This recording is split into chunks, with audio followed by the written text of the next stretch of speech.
नमस्कार साथियों, मैं डॉक्टर मिनी मेहरा, समावेशी शिक्षा प्रभारी, समग्र शिक्षा अभियान लोक शिक्षण संचालनालय मध्य प्रदेश स्कूल शिक्षा विभाग से। और आज हम यहाँ बात करने वाले हैं समग्र शिक्षा अभियान के बारे में। समग्र शिक्षा अभियान भारत शासन की एक महत्वाकांक्षी योजना है जिसके अंतर्गत बच्चों की शिक्षा के लिए, बच्चों की शिक्षा को सरल और सुगम्य बनाने के लिए ये कार्यक्रम है।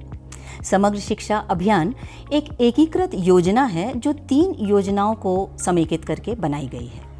इसके अंतर्गत समग्र शिक्षा अभियान और राष्ट्रीय माध्यमिक शिक्षा अभियान और शिक्षक प्रशिक्षण यानी कि टीचर्स ट्रेनिंग, ये 3 योजनाओं को समेकित करके समग्र शिक्षा अभियान बनाया गया है। समग्र शिक्षा अभियान का मुख्य उद्देश्य है कि सभी बच्चों को प्राथमिक से उच्चतर माध्यमिक तक सभी बच्चों को अच्छी और गुणवत्तापूर्वक शिक्षा मिल सके।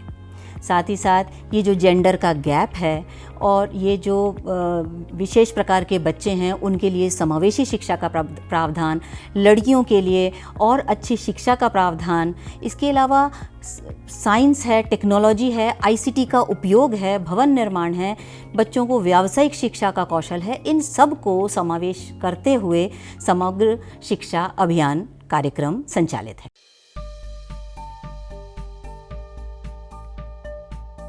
पाठ्यक्रम की रूपरेखा इस प्रशिक्षण कार्यक्रम में आपका स्वागत है। यह पाठ्यक्रम समग्र शिक्षा अभियान की संरचना, क्रियान्वयन, प्रगति, विद्यार्थियों के लिए चलाई जा रही गतिविधियों और डिजिटल निगरानी प्रणाली को विस्तार से समझाने के लिए तैयार किया गया है। आइए एक नजर डालते हैं कि इस कोर्स में हम किन-किन विषयों पर चर्चा करेंगे। मॉड्यूल 1, समग्र शिक्षा अभियान का परिचय। इस मॉड्यूल में हम जानेंगे कि समग्र शिक्षा अभियान क्या है, इसके उद्देश्य क्या हैं और यह कैसे एकीकृत योजना के रूप में कार्य करता है। मॉड्यूल 2, समग्र शिक्षा अभियान की प्रगति। यहाँ हम समझेंगे कि इस अभियान के अंतर्गत अब तक किस प्रकार के निर्माण, आईसीटी प्रयोग, व्यावसायिक शिक्षा, बालिका छात्रावास, समावेशी शिक्षा और शिक्षक प्रशिक्षण जैसे घटक क्रियान्वित हुए हैं। मॉड्यूल 3, विद्यार्थियों हेतु संचालित गतिविधियाँ। अब हम जानेंगे कि विद्यार्थियों के लिए करियर काउंसलिंग, कला उत्सव, आत्मरक्षा प्रशिक्षण, स्वास्थ्य और जीवन कौशल जैसे कार्यक्रम किस प्रकार संचालित किए जा रहे हैं। मॉड्यूल 4, स्कूल मॉनिटरिंग प्रणाली, विमर्श पोर्टल। इस मॉड्यूल में हम विमर्श पोर्टल की कार्य प्रणाली, स्कूल मॉनिटरिंग व्यवस्था, शिक्षक व छात्रों की रिपोर्टिंग और डिजिटल संसाधनों की उपलब्धता को समझेंगे। तो चलिए अब एक एक करके इन सभी विषयों को विस्तार से समझते हैं। आइए अब पहले मॉड्यूल की ओर बढ़ते हैं।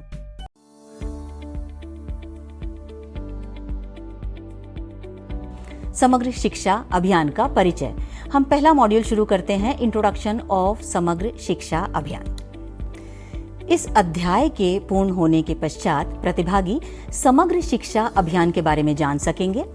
समग्र शिक्षा की अवधारणा, उसका महत्व और उद्देश्य के बारे में जानेंगे। साथ ही साथ समग्र शिक्षा की नीति एवं इससे संबंधित अवधारणाओं के बारे में भी आप सभी परिचित हो पाएंगे और समग्र शिक्षा अभियान का क्रियान्वयन कैसे करना है, इसकी समझ का भी विकास हो सकेगा। तो चलिए शुरू करते हैं समग्र शिक्षा अभियान के परिचय से। समग्र शिक्षा अभियान भारत सरकार की एक प्रमुख योजना है जो कि शिक्षा के क्षेत्र में एक बहुत ही सकारात्मक पहल है, बहुत ही क्रांतिकारी कदम है। समग्र शिक्षा अभियान प्रदेश में 1 अप्रैल 2018 से प्रारंभ हुआ और जो कि 31 मार्च 2026 तक यह संचालित रहेगा। शिक्षा के लोकव्यापीकरण हेतु समग्र शिक्षा अभियान का क्रियान्वयन प्रदेश के समस्त जिलों में किया जा रहा है। समग्र शिक्षा अभियान का मुख्य उद्देश्य है कि प्रत्येक बच्चे को गुणवत्तापूर्वक और गुणवत्तायुक्त शिक्षा उपलब्ध हो सके। तो इस प्रकार हम देखते हैं कि समग्र शिक्षा अभियान अपने आप में एक बहुत ही सकारात्मक, एक बहुत ही विशेष पहल है जिसका मुख्य उद्देश्य है सभी विद्यार्थियों को स्कूली शिक्षा का प्रावधान करना और प्राथमिक से लेके उच्चतर माध्यमिक तक यानी कक्षा 1 से लेके कक्षा 12वीं तक एजुकेशन को यानी शिक्षा को सरल बनाना। समग्र शिक्षा अभियान एक एकीकृत योजना है। इसे 3 योजनाओं को यानी कि एक पहला है सर्व शिक्षा अभियान, माध्यमिक शिक्षा अभियान और शिक्षक शिक्षा यानी कि टीचर्स एजुकेशन का संयोजन करके समग्र शिक्षा अभियान एक एकीकृत योजना संचालित की जा रही है। प्रदेश में 2009 में सेकेंडरी एजुकेशन हेतु राष्ट्रीय माध्यमिक शिक्षा अभियान के नाम से इस योजना को प्रारंभ किया गया था। भारत सरकार द्वारा 2013-14 में राष्ट्रीय माध्यमिक शिक्षा अभियान योजना में बालिका छात्रावास, आईसीटी स्कूल्स, व्यावसायिक शिक्षा एवं विशेष आवश्यकता वाले बच्चों के लिए सेकेंडरी स्तर पर समावेशी शिक्षा को शामिल किया गया है। भारत सरकार द्वारा कक्षा 1 से 12वीं तक के लिए वर्ष 2018-19 में राष्ट्रीय माध्यमिक शिक्षा अभियान समिति तथा सर्व शिक्षा अभियान समिति में के एकीकृत कर समावेशी समग्र शिक्षा अभियान समिति गठित की गई। तो आइए देखते हैं समग्र शिक्षा अभियान के मुख्य उद्देश्य क्या क्या हैं। सबसे पहला उद्देश्य तो है गुणवत्तापूर्वक शिक्षा की व्यवस्था और छात्रों के सीखने की क्षमता में वृद्धि करना।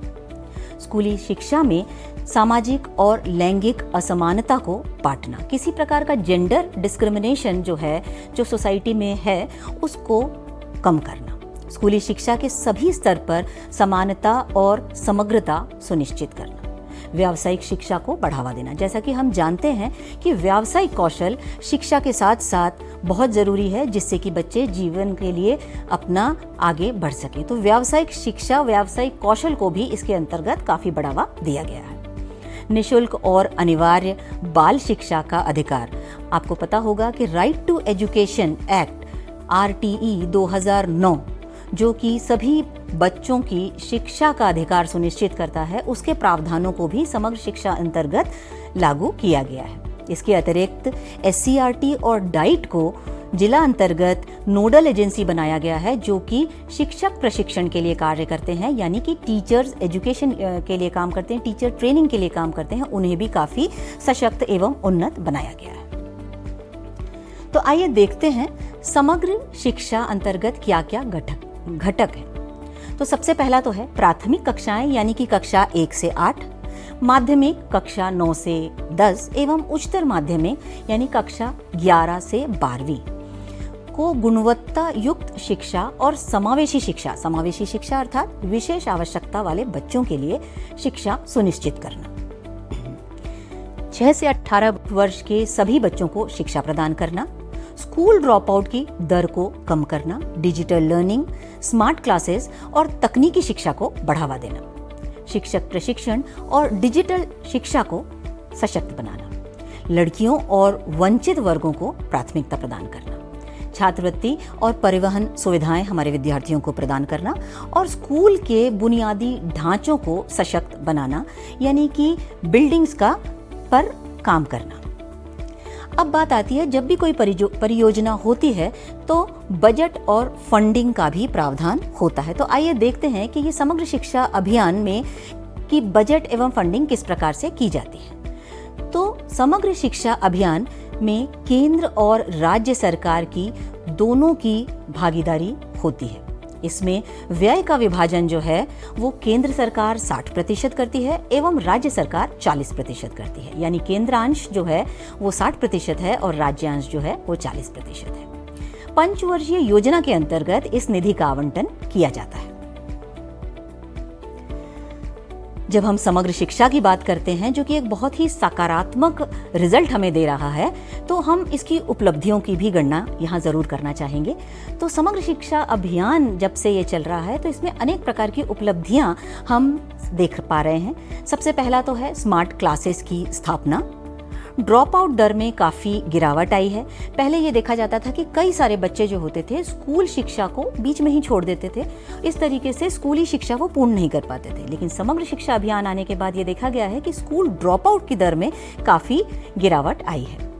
बालिका शिक्षा में वृद्धि, जैसा कि हम जानते हैं कि हमारे समाज में और ख़ासकर गरीब तबके में और जो ग्रामीण तबका है या अंडर प्रिविलेज्ड लोग हैं, वहाँ पे बालिका शिक्षा को उतना महत्व नहीं दिया जाता।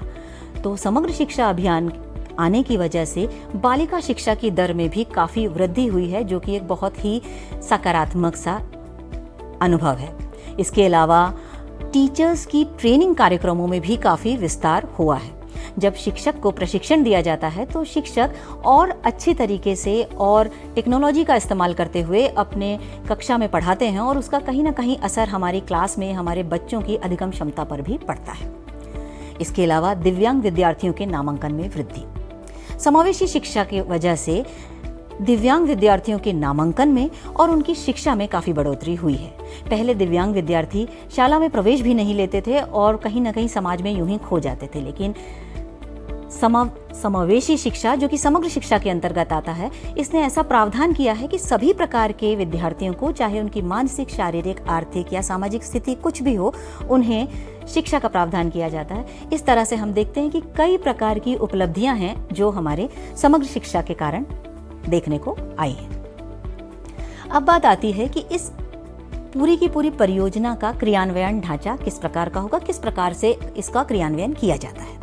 तो सबसे पहले तो राष्ट्रीय माध्यमिक शिक्षा अभियान एवं सर्व शिक्षा अभियान को एकीकृत कर राज्य स्तर पर समग्र शिक्षा अभियान समिति का गठन किया गया है। समिति की सामान्य बैठक में अध्यक्ष माननीय मुख्यमंत्री जी एवं कार्यकारिणी समिति के अध्यक्ष मुख्य सचिव होते हैं। जिला स्तर पर जिला शिक्षा अधिकारी, माध्यमिक शिक्षा के लिए पदेन जिला परियोजना समन्वयक होते हैं। विद्यालय स्तर पर क्रियान्वयन हेतु विद्यालय एवं विकास समिति का गठन किया गया है। इस प्रकार से हम देखते हैं कि राज्य स्तर पर, जिला स्तर पर और विद्यालय स्तर पर समग्र शिक्षा के क्रियान्वयन के लिए अलग अलग समिति और अलग अलग दायित्व निर्धारित है।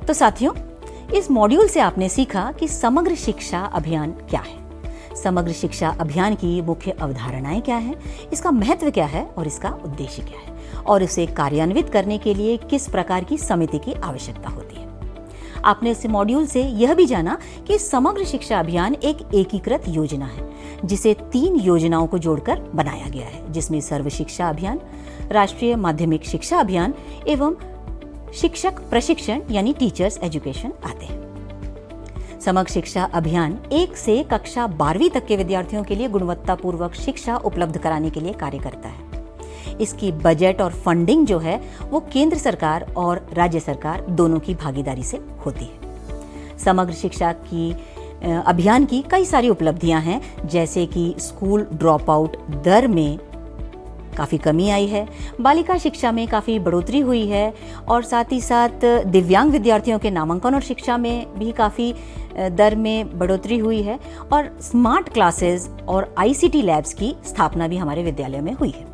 तो आशा है यह मॉड्यूल आपके लिए उपयोगी साबित हुआ होगा और आज के इस मॉड्यूल के द्वारा आपने समग्र शिक्षा अभियान के बारे में काफ़ी सारी विस्तृत जानकारी भी हासिल की होगी। तो आइए चलते हैं अपने अगले मॉड्यूल पर, मॉड्यूल 2।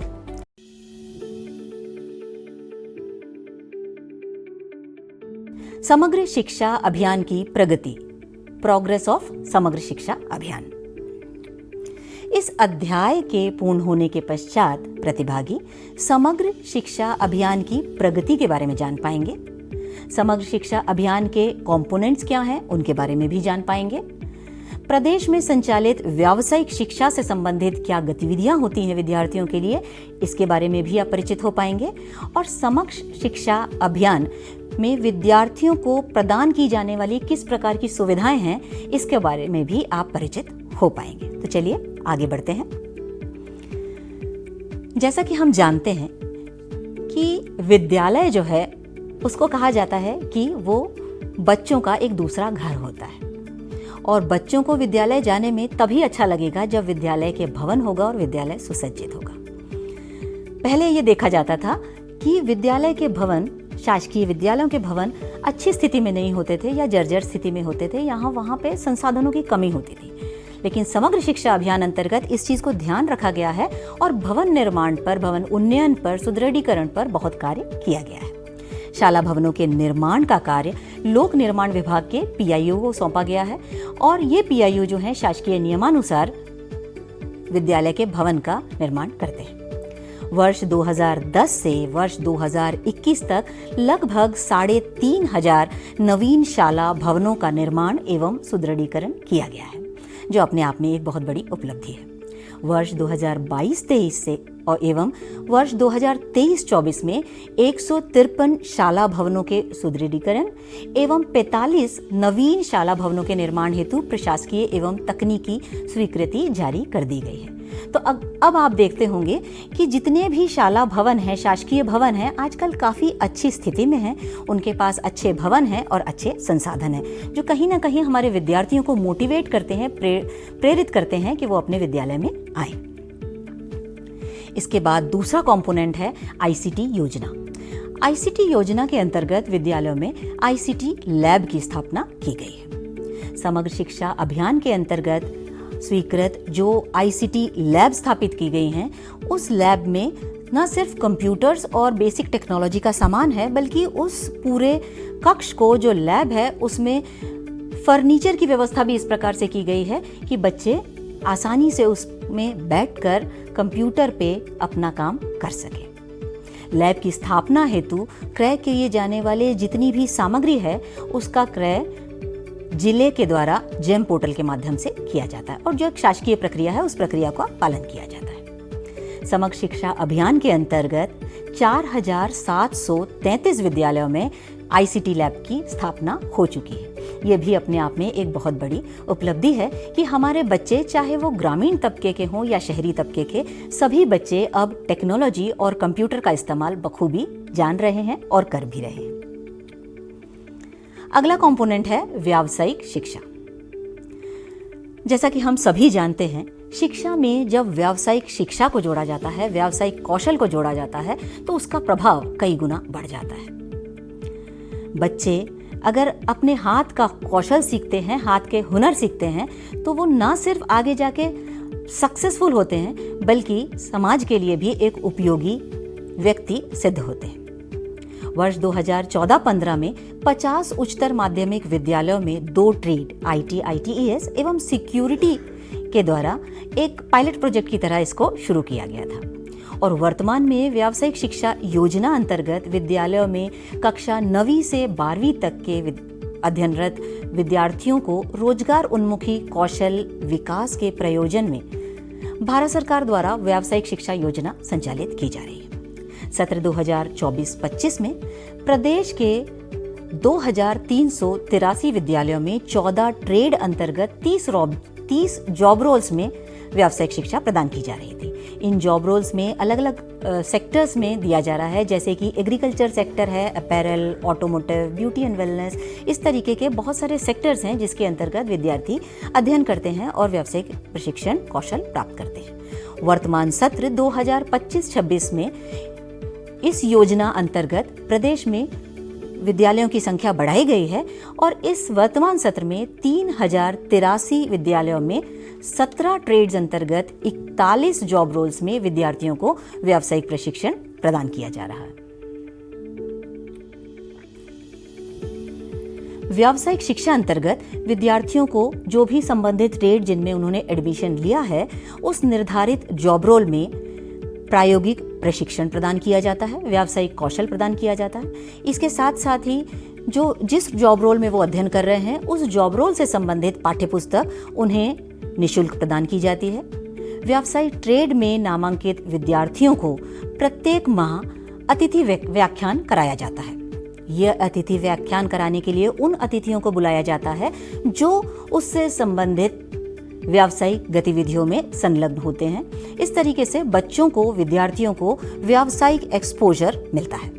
साथ ही साथ प्रत्येक तिमाही में विद्यार्थियों को इससे संबंधित इंडस्ट्रियल विजिट में ले जाया जाता है। ऐसे औद्योगिक क्षेत्रों का भ्रमण कराया जाता है जिस विषय को वो पढ़ रहे होते हैं। ऐसे में बच्चों को न सिर्फ एक्सपोजर मिलता है, बल्कि वर्ल्ड ऑफ वर्क में किस प्रकार से काम किया जाता है, किस प्रकार की कौशल की आवश्यकता होती है और कहीं ना कहीं उनके आत्मविश्वास की भी बढ़ोतरी होती है। कक्षा 10वीं एवं 12वीं के ऐसे इच्छुक विद्यार्थी जिनकी उम्र 14 वर्ष से अधिक होती है, उन्हें अप्रेंटिसशिप ट्रेनिंग देने का भी प्रावधान है, जो कि NSDC के माध्यम से दी जाती है। व्यावसायिक शिक्षा के 2 वर्षीय जॉब रोल में बोर्ड परीक्षा के पश्चात संबंधित ट्रेड में एक विशेष प्रकार का प्रमाण पत्र भी दिया जाता है, जो कि NSDC के माध्यम से उपलब्ध कराया जाता है। कक्षा 10वीं एवं 12वीं के ऐसे विद्यार्थियों को जिनकी उम्र 18 वर्ष या उससे अधिक है और नौकरी करने के इच्छुक हों या फिर स्वयं के रोजगार करने के इच्छुक हों, तो उन्हें इसके लिए अवसर प्रदान किए जाने का भी प्रावधान व्यावसायिक शिक्षा के अंतर्गत किया गया है। अगला कंपोनेंट जो कि समग्र शिक्षा अंतर्गत आता है वो है कस्तूरबा गांधी बालिका छात्रावास। समग्र शिक्षा योजना अंतर्गत कस्तूरबा गांधी बालिका छात्रावास, जिसे KGBV के नाम से भी जाना जाता है, एक बहुत ही महत्वपूर्ण घटक है, जिसका उद्देश्य है बालिकाओं की स्कूल शिक्षा को अधिक समावेशी और सुलभ बनाना। KGBV का उद्देश्य वंचित समुदाय की लड़कियों को गुणवत्तापूर्वक शिक्षा प्रदान करना। KGBV सामाजिक समावेशन को बढ़ावा देता है और उनकी सामाजिक और आर्थिक पृष्ठभूमि से उन्हें ऊपर उठाने में मदद भी करता है। KGBV ने लड़कियों की शिक्षा में बहुत वृद्धि की है और उन्हें समाज में आगे बढ़ने के अवसर भी प्रदान किए हैं और इस तरीके से एक सामाजिक परिवर्तन को बढ़ावा दिया है।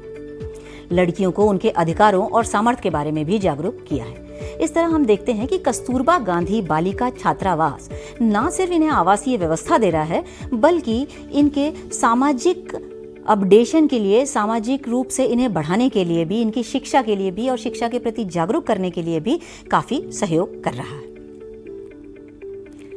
प्रदेश में 201 विकासखंड शैक्षिक रूप से पिछड़े हुए हैं। इन सभी विकासखंडों में 100 सीटर बालिका छात्रावास कक्षा 9वीं से 12वीं की बालिकाओं के लिए संचालित है। छात्रावास के लिए 50% सीट आरक्षित वर्ग के लिए आरक्षित है, जैसे कि अनुसूचित जाति, जनजाति या अन्य पिछड़ा वर्ग। बालिकाओं के चयन हेतु कस्तूरबा गांधी बालिका विद्यालय, बालिका छात्रावास, आश्रम शालाओं से कक्षा 8वीं पास करने के आने वाली बालिकाएं, अस्थिबाधित बालिकाएं या ऐसी बालिकाएं जिनका गांव से उनके स्कूल की दूरी थोड़ी सी अधिक है, या फिर मॉडल स्कूल में प्रवेशित बालिकाओं को कस्तूरबा गांधी बालिका छात्रावास में प्रवेश के लिए प्राथमिकता दी जाती है।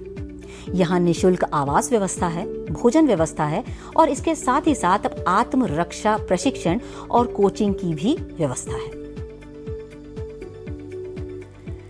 कस्तूरबा गांधी बालिका छात्रावास समग्र शिक्षा का एक महत्वपूर्ण घटक है, जो वंचित समुदाय की लड़कियों को गुणवत्तापूर्वक शिक्षा प्रदान करता है। कस्तूरबा गांधी बालिका छात्रावास ने लड़कियों की शिक्षा में काफी वृद्धि की है और उन्हें समाज में आगे बढ़ाने के अवसर भी प्रदान किए हैं। तो ये अपने आप में ही एक बहुत बड़ी उपलब्धि है। तो आइए चलते हैं समग्र शिक्षा अभियान के अगले कंपोनेंट पर, समावेशी शिक्षा यानी इंक्लूसिव एजुकेशन। समावेशी शिक्षा एक ऐसी शिक्षा प्रणाली है जिसमें सभी विद्यार्थियों को समान अवसर और समर्थन प्रदान किया जाता है, चाहे उनकी दिव्यांगता या पृष्ठभूमि कुछ भी हो। समावेशी शिक्षा विविधता और समावेशन को बढ़ावा देती है, जिससे विद्यार्थियों को विभिन्न पृष्ठभूमियों के लोगों के साथ मिलना जुलना या बातचीत करने के अवसर प्राप्त होते हैं। समावेशी शिक्षा बेहतर शैक्षिक परिणामों को यानी बेटर एकेडमिक रिजल्ट्स को भी बढ़ावा देती है, क्योंकि विद्यार्थियों को उनकी आवश्यकताओं के अनुसार समर्थन प्रदान किया जाता है। दिव्यांग विद्यार्थियों को समग्र शिक्षा अंतर्गत कुछ विशेष प्रकार के भत्ते भी प्रदान किए जाते हैं। ऐसे दिव्यांग विद्यार्थी जो शासकीय विद्यालयों में नामांकित हैं, उन्हें कुछ सुविधा भत्तों का भी प्रावधान है। यह राशि, जो सुविधा भत्ते की राशि होती है, वो DBT के माध्यम से सीधे दिव्यांग बच्चे के खाते में, बैंक अकाउंट में जारी की जाती है। सुविधा भत्ते की पात्रता हेतु भारत सरकार द्वारा निर्धारित निर्देशानुसार लाभार्थी के पास न्यूनतम 40% का दिव्यांगता प्रमाण पत्र, जो कि मेडिकल बोर्ड के द्वारा जारी किया है, वो होना अनिवार्य होता है। इस प्रयोजन के लिए पुस्तक, एस्कॉर्ट अलाउंस, स्टेशनरी, गणवेश, रीडर्स अलाउंस, उपकरण, एक्सपोजर विजिट इत्यादि मदों के लिए प्रति विद्यार्थी प्रतिवर्ष 3,500 रुपए के मान से भारत सरकार द्वारा राशि निर्धारित की गई है। इसके अतिरिक्त दिव्यांग विद्यार्थियों को समावेशी शिक्षा अंतर्गत कुछ अन्य सुविधाएं और अन्य प्रावधान भी किए गए हैं, जैसे कि ब्रेल लिपि पुस्तकों का वितरण। ऐसे विद्यार्थी जो दृष्टिबाधित हैं और जो देख नहीं सकते हैं, उनके लिए ब्रेल लिपि की पुस्तकों का वितरण किया जाता है। चिकित्सीय मूल्यांकन शिविर का आयोजन, मेडिकल असेसमेंट कैंप का आयोजन और उपकरण वितरण, जिसमें न सिर्फ इनके मेडिकल असेसमेंट किए जाते हैं बल्कि मेडिकल सर्टिफिकेशन भी किया जाता है और उनके आधार पे उनको उपकरण वितरण भी किया जाता है। खेल कूद एवं सांस्कृतिक गतिविधियां और एक्सपोजर विजिट का आयोजन, बच्चों को बाहर लिया जाता है जिससे उनका आत्मविश्वास भी बढ़ता है और बाहर की दुनिया को वो देख के काफ़ी सारी चीज़ें सीखते भी हैं।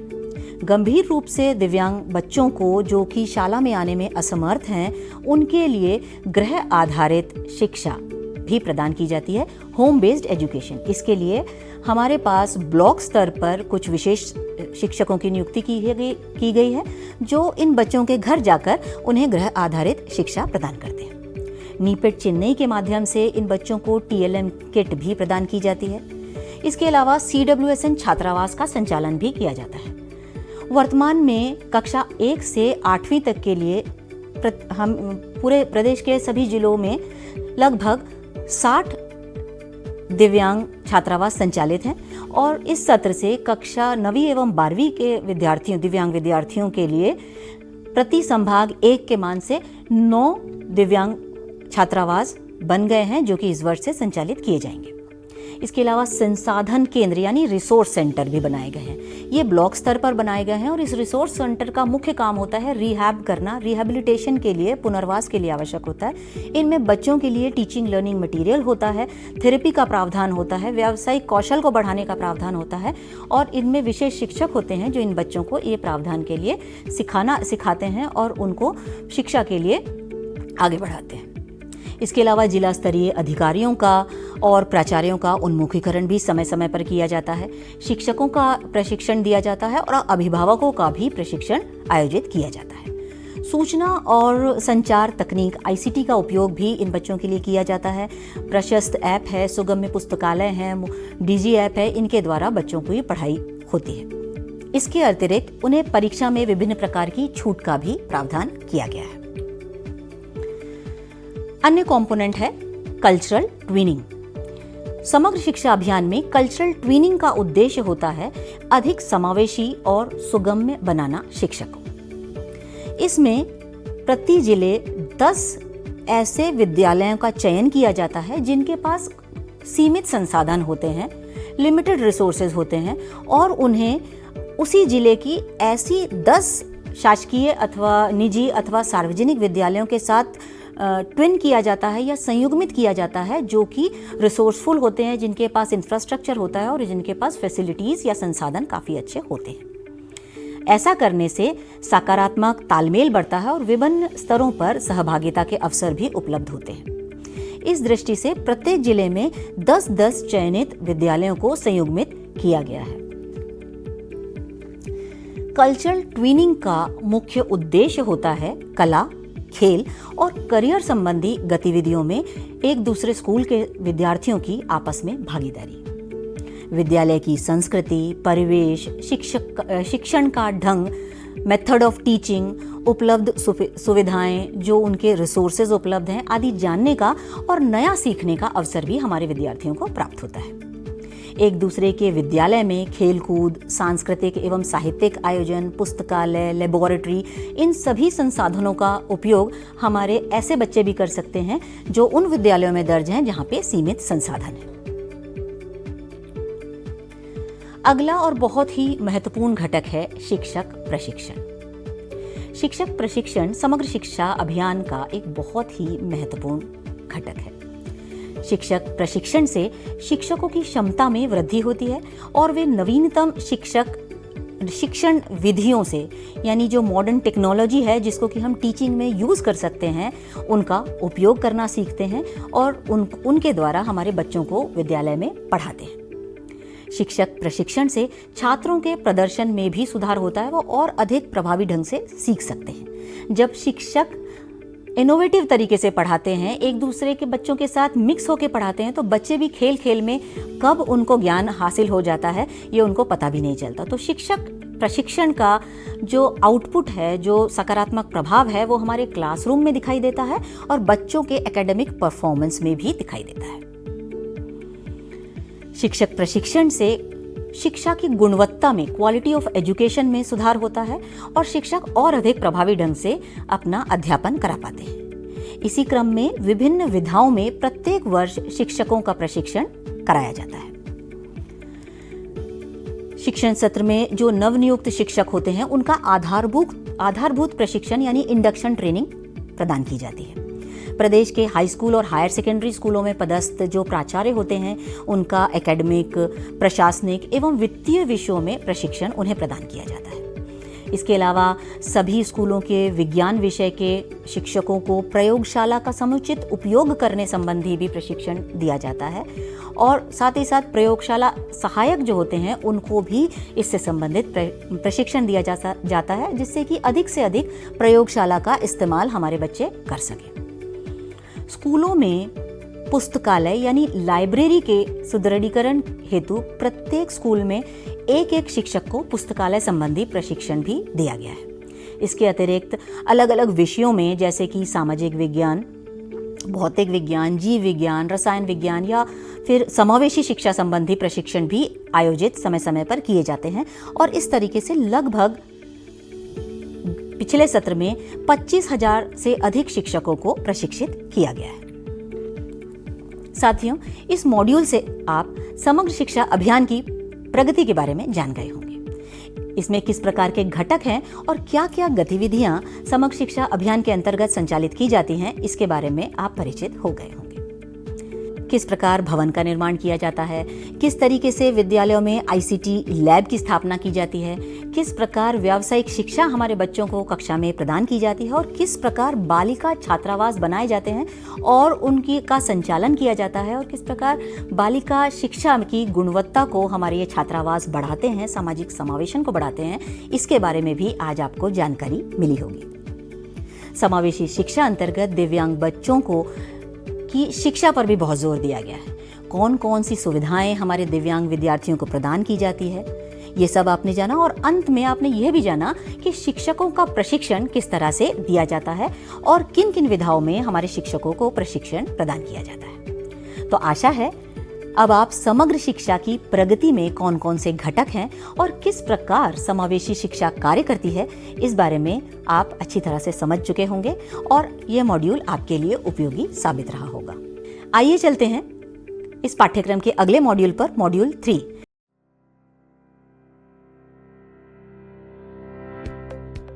विद्यार्थियों हेतु संचालित गतिविधियां, एक्टिविटीज कंडक्टेड फॉर स्टूडेंट्स।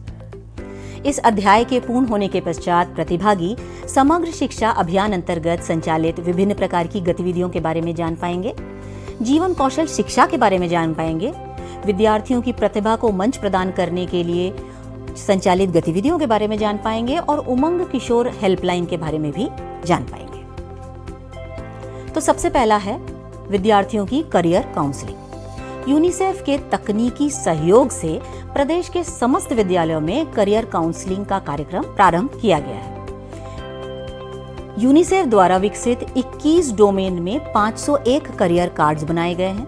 इनके माध्यम से विभिन्न स्कूलों के 2-2 शिक्षकों को भी हमने इसमें प्रशिक्षण प्रदान किया है और करियर संबंधी जानकारी ये जो प्रशिक्षित शिक्षक हैं ये हमारे विद्यार्थियों को प्रदान करते हैं।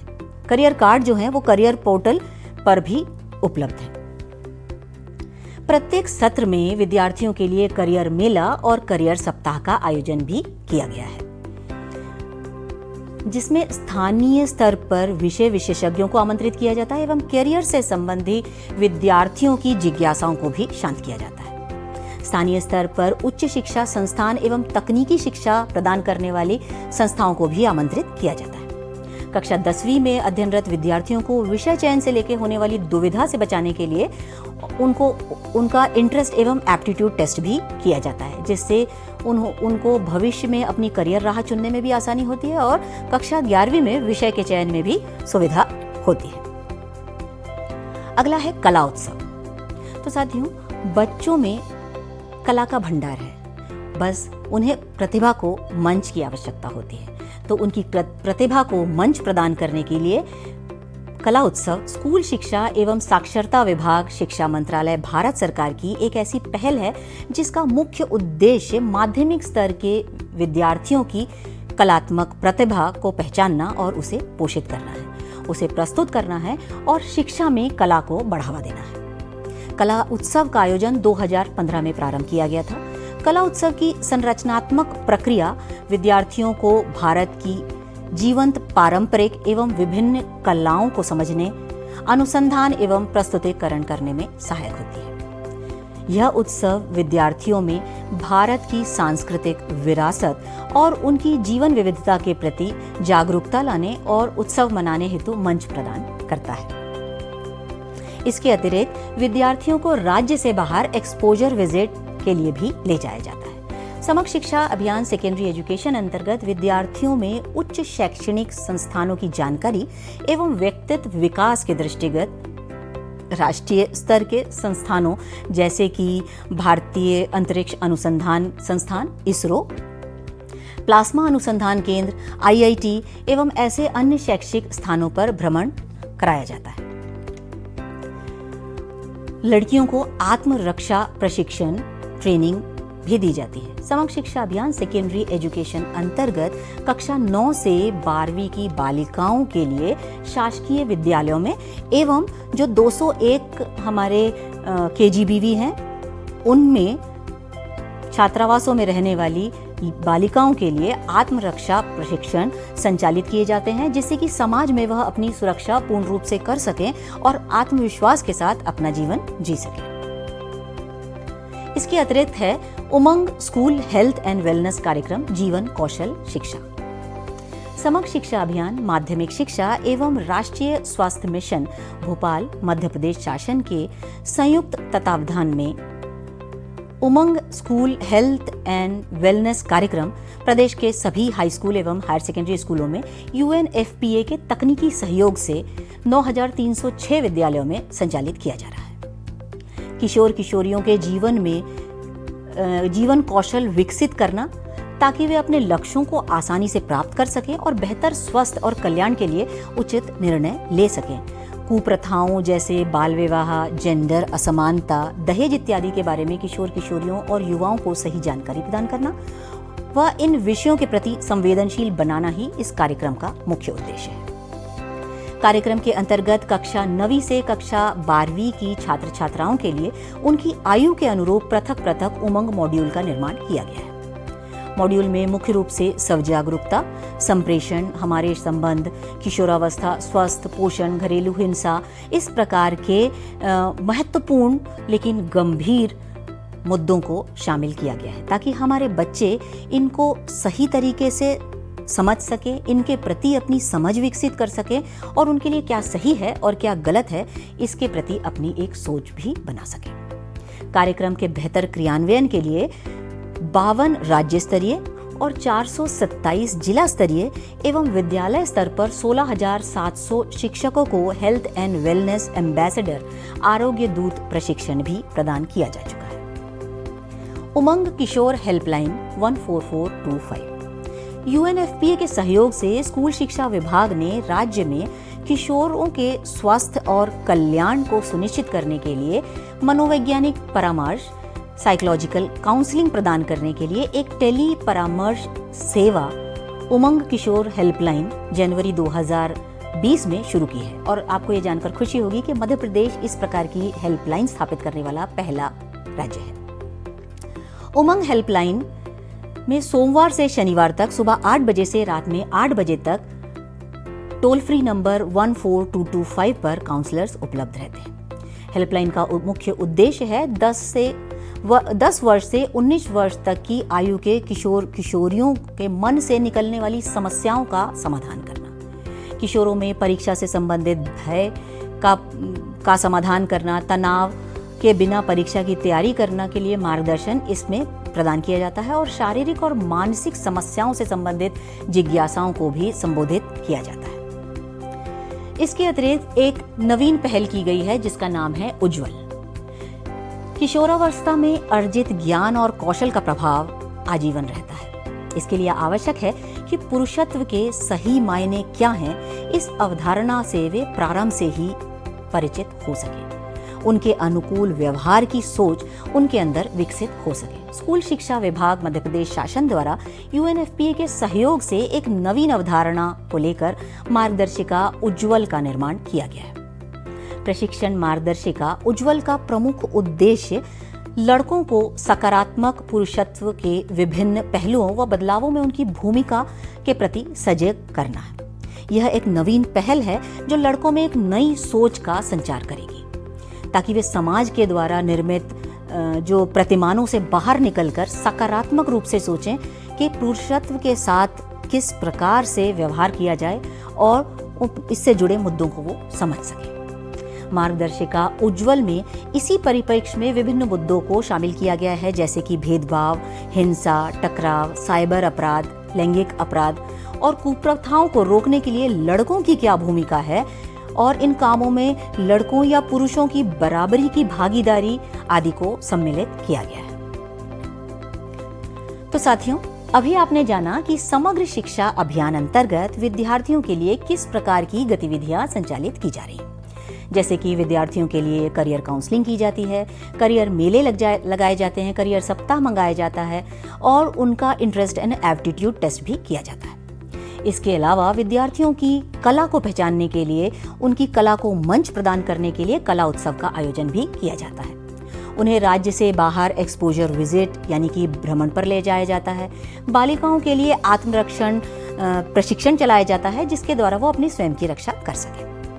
और इसके अलावा आपने जाना कि उमंग स्कूल हेल्थ एंड वेलनेस कार्यक्रम, जिसके अंतर्गत जीवन कौशल शिक्षा हमारे विद्यार्थियों को प्रदान की जाती है। साथ ही साथ उमंग किशोर हेल्पलाइन के भी बारे में आपने जाना कि उमंग किशोर हेल्पलाइन क्या है और बच्चे इसका किस प्रकार से इस्तेमाल कर सकते हैं। और ये हेल्पलाइन को जारी करने वाला, इस हेल्पलाइन पर काम करने वाला मध्य प्रदेश पहला राज्य है। इसके बारे में भी आपको जानकारी आज मिली। इसके अलावा एक बहुत ही अलग प्रकार का कार्यक्रम उज्ज्वल, जिसमें सकारात्मक पुरुषत्व के बारे में बच्चों को, स्पेशली लड़कों को सिखाया जाता है, यह भी आपने जाना। तो इस तरह आपने देखा कि किस प्रकार की गतिविधियां समग्र शिक्षा अंतर्गत हमारे विद्यार्थियों के लिए संचालित की जा रही हैं।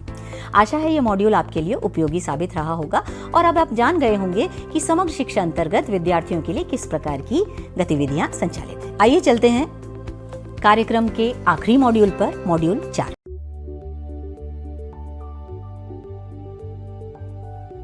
स्कूल मॉनिटरिंग प्रणाली। इस अध्याय के पूर्ण होने के पश्चात प्रतिभागी विमर्श पोर्टल के बारे में जान पाएंगे, स्कूल मॉनिटरिंग प्रणाली को समझ पाएंगे, शिक्षा में तकनीक के उपयोग को समझ पाएंगे और विद्यार्थियों के पठन पाठन सामग्री हेतु विमर्श पोर्टल के YouTube के बारे में भी इनको जानकारी हो जाएगी। तो आइए जानें कि विमर्श पोर्टल क्या है। विमर्श पोर्टल विभाग द्वारा शिक्षकों, विद्यार्थियों एवं विद्यालयों को अकादमिक दृष्टि से सुदृढ़ बनाने के लिए शिक्षा की गुणवत्ता में सुधार हेतु एक ऑनलाइन प्लेटफॉर्म उपलब्ध कराने के उद्देश्य से यह पोर्टल बनाया गया है। विमर्श पोर्टल पर काफी सारी सुविधाएं उपलब्ध हैं, जैसे कि विमर्श पोर्टल पर विद्यार्थियों का नामांकन, विषयवार नामांकन, ब्रिज कोर्स, स्कूल का MIS स्ट्रक्चर संबंधित जानकारी मिल सकती है, विषयमान से अध्ययन करने वाले शिक्षकों की जानकारी, प्राचार्यों की जानकारी। इसके अलावा त्रैमासिक, अर्धवार्षिक परीक्षा परिणाम और स्थानीय परीक्षा और वार्षिक परीक्षा परिणामों की जानकारी इसमें संकलित होती है। ICT स्कूल योजना अंतर्गत कहाँ ICT लैब स्थापित की गई हैं, उन ICT लैब्स की मॉनिटरिंग इस सिस्टम के द्वारा की जाती है और विद्यालयों में कार्यरत व्यावसायिक शिक्षकों की मॉनिटरिंग से संबंधित जानकारी भी इस विमर्श पोर्टल के माध्यम से हमें उपलब्ध होती है। इसके अतिरिक्त पाठ्यपुस्तक वितरण प्रणाली, जैसे विकासखंड वार हम टेक्स्ट बुक कॉरपोरेशन से जो किताबें आती हैं उनको बांटा जाता है, तो इससे संबंधित जानकारी भी इस पोर्टल पे उपलब्ध होती है। अकादमिक मॉनिटरिंग संबंधी जानकारी, जैसे कि संभाग एवं जिला स्तर के अधिकारी प्रत्येक माह में कई विद्यालयों का भ्रमण करते हैं, मॉनिटरिंग करते हैं, उससे संबंधित जानकारी भी इस पोर्टल पर हमें मिल जाती है। इसके अलावा विमर्श पोर्टल का अपना एक YouTube चैनल है। मध्य प्रदेश स्कूल शिक्षा विभाग का अपना एक YouTube चैनल है। इस YouTube चैनल, जिसको कि हम विमर्श MP SED के नाम से जानते हैं, का मुख्य उद्देश्य है कि ऐसी ऑनलाइन सामग्री हमारे विद्यार्थियों तक पहुंचाना, उनके तक पहुंच सुनिश्चित करना, जिससे कि विद्यार्थी अपनी सुविधा से उस चैनल पर जाके पाठ्यक्रम को देख सके। विमर्श के इस YouTube चैनल पर विषय विशेषज्ञ शिक्षकों के video lecture, tips and tricks आधारित वीडियोस एवं ऑनलाइन पठन पाठन हेतु विभिन्न प्रकार के वीडियोस, पठन पाठन सामग्री उपलब्ध होते हैं, जिनका उपयोग विद्यार्थी अपने पठन पाठन में अपनी सुविधा अनुसार बना सकते हैं और अपने अध्ययन को प्रभावी बना सकते हैं। विमर्श पोर्टल पर शिक्षकों की जानकारी होती है, उनकी वरिष्ठता की जानकारी होती है, कक्षा 9वीं से 12वीं तक के विद्यार्थियों से संबंधित जानकारी होती है, उर्दू माध्यम के विद्यार्थियों की भी इसमें जानकारी होती है। उमंग जो हमारा मॉड्यूल है जो कि जीवन कौशल शिक्षा से संबंधित है, वो मॉड्यूल भी आपको, उमंग का मॉड्यूल भी आपको विमर्श पोर्टल पर उपलब्ध हो जाता है।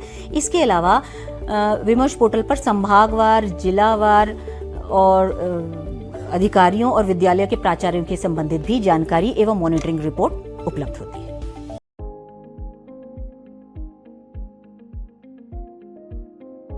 समग्र शिक्षा अभियान एक महत्वपूर्ण योजना है जिसका उद्देश्य स्कूल शिक्षा की गुणवत्ता को सुधार करना है। यह अभियान कक्षा 1 से 12 तक के छात्रों को बेहतर शिक्षा प्रदान करने के लिए कार्य करता है। तो साथियों, इस पाठ्यक्रम अब समाप्ति की ओर है और अभी आपने जाना कि समग्र शिक्षा अभियान क्या है। समग्र शिक्षा अभियान 3 योजनाओं को मिलकर बनाया गया है: सर्व शिक्षा अभियान, राष्ट्रीय माध्यमिक शिक्षा अभियान और शिक्षक शिक्षा। इस अभियान का बजट केंद्र और राज्य सरकार दोनों के द्वारा साझा किया जाता है, जिसमें केंद्र का जो योगदान होता है वो 60% होता है और राज्य का जो अंश होता है वो 40% का योगदान होता है। इस अभियान का मुख्य उद्देश्य होता है कि शिक्षा की गुणवत्ता में सुधार करना और छात्र छात्राओं को बेहतर शिक्षा प्रदान करना। इस अभियान के तहत स्कूल के ड्रॉप आउट्स की दर में भी काफ़ी गिरावट आई है, जो अपने आप में एक बहुत ही उपलब्धिपूर्ण बात है। इस मॉड्यूल के द्वारा हमने ये भी जाना कि बालिकाओं की शिक्षा में भी काफ़ी वृद्धि हुई है। दिव्यांग बच्चों के शिक्षा में सुधार हुआ है और उन्हें काफ़ी सारी सुविधाएं देकर, उन्हें समावेशी शिक्षा अंतर्गत काफ़ी सारी सुविधाएं देके उन्हें सामान्य समाज में समावेशित करने के लिए, उन्हें समाज की मुख्य धारा में लाने के लिए काम किया गया है। स्कूल में स्मार्ट क्लास और ICT लैब की स्थापना हुई है, जिससे छात्रों को आधुनिक शिक्षा प्रदान की जा रही है। तो आशा है ये मॉड्यूल आपके लिए बहुत उपयोगी साबित हुआ होगा और इस मॉड्यूल के द्वारा आपने समग्र शिक्षा क्या है ये जाना, समग्र शिक्षा के अभियान के घटक क्या हैं ये जाना, समग्र शिक्षा संचालित करने के लिए क्या क्रियान्वयन ढांचा होता है ये जाना, समग्र शिक्षा अंतर्गत विद्यार्थियों के लिए किस प्रकार की गतिविधियां संचालित की जाती हैं ये जाना और पूरी तरीके से समग्र शिक्षा अभियान के तहत किस प्रकार की उपलब्धियां स्कूल शिक्षा विभाग देखने को मिल रही हैं, इस बारे में भी आपको जानकारी हुई। तो साथियों, आज का मॉड्यूल यहीं समाप्त होता है और आशा है यह मॉड्यूल आपके लिए उपयोगी साबित रहा होगा। इस मॉड्यूल के पश्चात कुछ प्रश्नोत्तर आपके लिए दिए गए हैं, जिसके अंतर्गत मल्टीपल चॉइस क्वेश्चंस हैं, बहुविकल्पीय प्रश्न हैं। उस प्रश्नों का उत्तर दीजिए और नीचे दिए गए लिंक में जाकर आप अपना सर्टिफिकेट जनरेट कर सकते हैं। धन्यवाद।